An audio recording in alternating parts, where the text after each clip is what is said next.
What is good, my boy? How you doing today? You alright? I hope so. I hope you're doing alright. Today I'm gonna play some Cultic, cause this game is fun as fuck, bro. Like in this nice creepy little game, and I'm gonna talk about some creepy little shit too. You know, I'm talking about this house I lived in as a kid that was haunted. And I lived in that house for about 12 years of my life. I was born there. I wasn't born there. I was born in a hospital, but I lived there for fucking all my life, really. And it was a pretty fucking nice house. It was like 3 stories tall. It had this bottom floor that was basically like a half basement, because it was half below ground, half above ground. Because I live in Arizona, right? So we don't really need like basements like that. We're not gonna have tornadoes, really. We don't have anything to fucking hide from. It also had the ground floor, of course. It wasn't just floating. It wasn't just a hole in the ground. It had a ground floor, it had a basement, and then it had a upstairs. And that shit was pretty. Holy fuck! I almost just died right there. It was pretty damn nice, you know. It was pretty damn nice. I actually quite liked it. But there was something that came with it. It came with some spirits and all that. And the spirits were cool. I actually quite liked them, because none of them were really malicious. We didn't have shit get thrown in the house. We didn't have people get hurt in the house. Not really, actually. Probably, I might have gotten saved by one at one point. And I'll tell you about that story right now. I was a little ass kid, right? And my parents were somewhere doing something. And I ran downstairs and I was looking for them, and I was like, where the fuck y'all at? Where y'all at, right? And thinking back on it, they were probably in the closet fucking. But that's neither here nor there. So I was running around the house, right, looking for them. I couldn't find them anywhere. So I decide I'm gonna go outside real quick, right, and I'm gonna check to see if their cars are there. Their cars are there. So I'm like, surely they're downstairs then. So I run down the stairs and I fucking trip, right? I trip and I do a whole ass cartwheel. Literally, my fucking head, like, I easily could have broken my neck. Which is why I say that I probably got saved by a ghost. Because, like, there's no way that my little, like, ADHD having 8-year-old ass did a full ass cartwheel with no hand contacting the ground and fucking just made that shit happen like that. Like, I refuse to believe it. So I'm pretty sure a ghost guided me, did a little gymnastic move with me, and, you know, like, potentially saved my life. But that was really just one of many things that happened in that house. I also had plenty of experiences where I saw various things, or I had a lot of dreams in that house. I had one recurring dream in particular that was of me getting chased by, like, this demon creature, or the shadow creature. And it was basically like, it didn't look like these motherfuckers right here at all, thankfully. Like, if I was getting chased by this dude right here, I'd be shitting my pants. But fucking, basically it was a shadow. So I had the dream. The dream basically would start as me being in the house alone, and everything is pitch black, right? Like, and I would see this thing in the shape of a man that was darker than dark. And it had these 2 piercing red eyes that just stared at me. And I was like fucking terrified, you know? Like, if you see something that's darker than the darkness around it, and it's got 2 red glowing eyes, like, what the fuck you gonna think? What are you gonna try to befriend it? I don't think so. No, I'm good on that, buddy. So I'd run around the house, right, and it would just be a full dream of me getting chased by this shadow creature and fucking trying not to die. And I had that dream all the way up until I was, I believe, 14. So I think the dream started when I was around 6, maybe, if not younger, honestly. And then I ended up conquering the dream within the dream, you know? Like, so basically what happened is I was getting chased by the thing, and I ran into the kitchen and grabbed a knife, and I was like, alright, we gonna solve this one way or the other. We gonna fix this shit, alright? So fucking I grabbed the knife, and this bitch chases me and jumps on me, and fucking I put the knife up like this, so it jumps on me, and it fucking, I'm gonna die, goddamn bitch. It jumps on me and fucking stabs itself. So it takes care of the problem by itself. But, like, you know, I'm gonna say that I conquered the dream, because you know, it's the dream, so I made that shit happen one way or the other, you know? I overcame it in some way. Then after that, I never had the dream again. And like I basically broke the cycle with that because every time it would be the same thing. Maybe I would start in a different part of the house and get chased to a different part, but it would always like just kind of end, or it would end with the thing getting me or some shit like that, you know? So the next experiences that I would have that weren't in dreams, that were not dream related in any sense or shape or form, was there was one time that my parents went out of town and my sisters were also at their dad's, so there was no one there. It was just my grandma watching me there. And we were sleeping downstairs. We had already gone through the whole day. It was nighttime and we were sleeping in the downstairs bedroom because it was a nice ass bed, big room, all that shit. So why the fuck would you not sleep down there? Well, I found out why you wouldn't sleep down there, because I was sleeping in the middle of the night, right? And I fucking woke up and here I see this fucking tall ass, like 6 foot, 7 foot, if not taller, fucking shadow man just sitting there staring at me from the corner of the fucking room.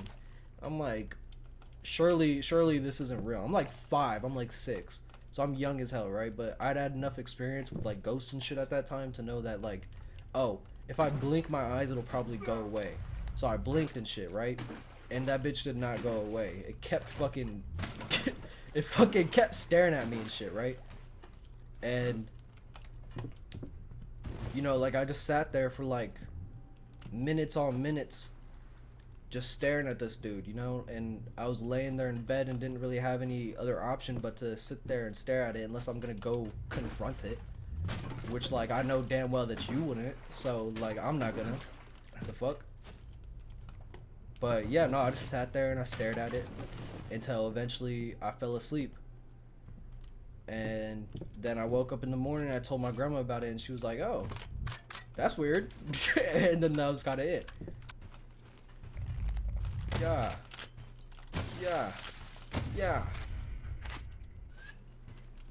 Alright, so another experience I would have in the house, and soon I'm gonna start talking about other people's experiences because it wasn't just me, but when I was older, I had this recurring experience I would have where I would be up in my room playing games and I would hear the faucet turn on and I'd be like, huh, that's weird. So I'd go and check it out, and before I could get around the corner to actually see the faucet, it would turn off.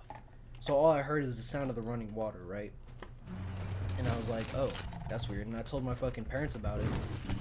I told my dad about it, matter of fact. And he was like, oh yeah, just fucking, you know, ask him to stop doing it. And I was like, oh, okay, I guess. Just let me just ask the ghost real quick to stop fucking turning on the faucet, right? And after like 7 times of it happening, I finally asked him. I was like, I said, can you stop doing that? That makes me uncomfortable, right? And that shit never happened again.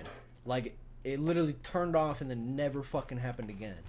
So that's why I honestly really like all these ghosts and shit that were in the house, because like they were fucking respectful, you know? And like they never, it's not like they were malicious in any type of way. It was kind of just like a communication. Like they were just talking to us in whatever way they could. Now I actually, before me and my dad left, because me and my dad were the last 2 in the house, we ghost hunted that place.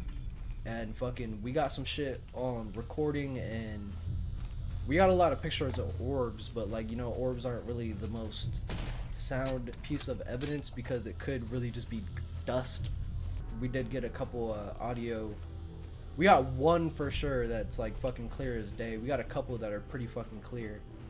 But now I'm gonna go on to my sister's experiences, because my sister had a whole lot more than like anyone else in the house. Like she would actually see shit, and no one in the house would really like see things clear as day apart from her. Like there was just an old lady in the house that like she would talk to and shit.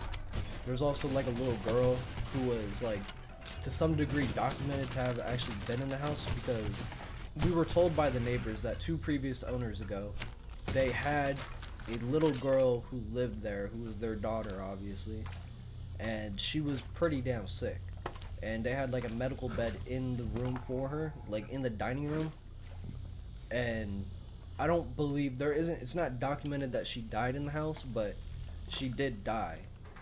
I don't know what happened. I really don't know what she had going on. She had some type of sickness though. And that was one of the spirits that we had reoccurring throughout the whole house, that pretty much everyone there had experienced in some way or form. So my other sister, the one that wouldn't normally see stuff, would come home from school, and she would come home with her one friend, and they would always like hear coming from downstairs like old-timey sounding music, and it would be like real tinny sounding, like somebody was playing it on like a gramophone. But one day she came home and she didn't hear any music, but what she did hear is someone go, "Allie," like fucking real loud, just call her name from downstairs and shit. And like, you know, naturally they fucking run the fuck out the house, cause fuck that, you know, like I used to stick it around when that shit happens. There was a couple of fucking times that we heard voices from downstairs, and I myself had experienced it at one point. I still remember it, even though I was relatively young. I was probably like 6, maybe 5, and my mom was home. It was just me and my mom, and we were in the dining room. I was playing Age of Mythology, because I fucking loved that game. That game was the shit. And I was playing it on this old ass laptop that was a work laptop she had. She was in the kitchen doing something, preoccupied, and I heard my dad call my name. So I was like, oh, let me go see what he wants, because, like, you know, it's not abnormal for him to just call my name from downstairs. So I went down there, went all the way to the very back of the basement and where his office was, and fucking he was nowhere to be found. And I was like, oh, what the fuck? That's kind of creepy. So I fucking left real quick, right? And of course, like normal, I ran up the stairs because I always felt like there was something behind us. I asked my mom, like, oh, is my dad here? And she was like, no, why do you ask that? I was like, oh, I just heard his voice call my name. And she was like, what the fuck? She was like pretty concerned, but you know, it wasn't like abnormal for shit like that to happen, so she didn't like go check or anything. But I'm trying to think of more experiences that I had, but none are really coming to me at this exact moment. I definitely had more ghost experiences outside of the house, because we did go ghost hunting. We went to the Copper Queen Hotel. If anyone knows about that, that place is pretty fucking nice. It's real nice, matter of fact. And it's haunted too. I'm probably like 8 at the time, maybe. And we had watched plenty of Ghost Adventures, Ghost Hunters, and all that shit, so we knew how to do some degree of like investigating for ghosts. And I'm sitting there right in the stairway. I got my dad above me, and then I think my sisters are below me, or my sisters are above me, my dad's below me, some shit like that. So we know that there was no one else around, but in my squeaky ass 8-year-old voice, I go, "If anyone can hear me, can you do this?"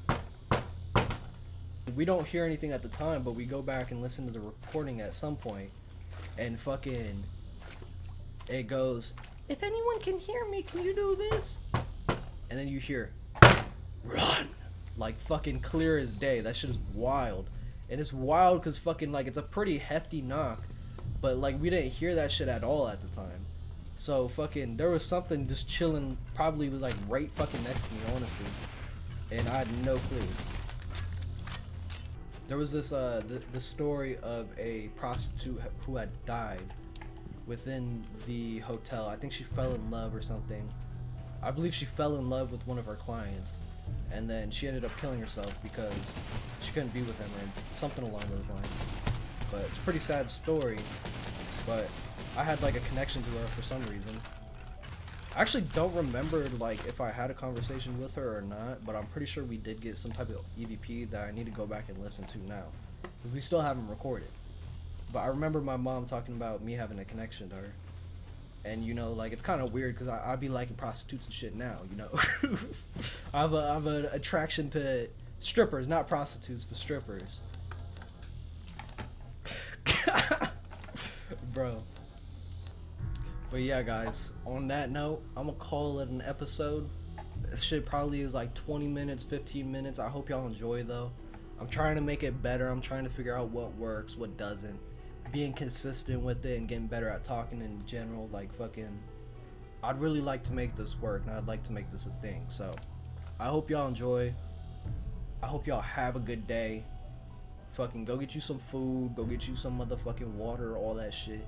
I love y'all. And stay peaceful. I love you.